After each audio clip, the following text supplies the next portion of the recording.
Mao kini ang sitwasyon sa taga Lower Bayan sakop sa Barangay Maribulan, Alabel, Sarangani Province kung asa ang mga katawhan na makwit gumikan sa kusog nga ulan o ang pagbaha.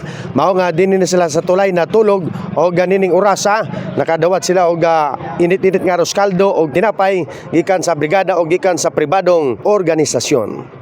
Makita ang kakusog sa bulog sa tubig baha sa Boyan River.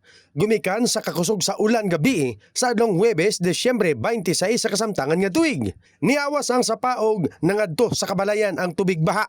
Lampas tuhod, may mga balay nga naguba, kagamitan nga naanod.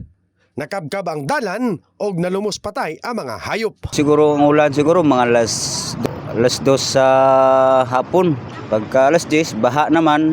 Mga itong bakwit na midiri kay pigado naman. Sa Municipal Gymnasium usab na tulog ang ubang mga residente gikan sa Barangay Maribulan og Kawas. Wala yun naigo sa tubig yun, pero naabot yun dito ang tubig sa amuhan. Likay na lang ni.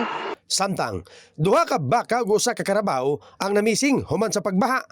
Mao nga gipangita sa mga tag-iya, napalgan daplin sa sapa apan patay na. Taas naman ko na diha, dili man gid siya maabot og tubig. Layo ra sapa. Layo ra. Pero kay tungod sa kakusog sa tubig, sir, naabot jud.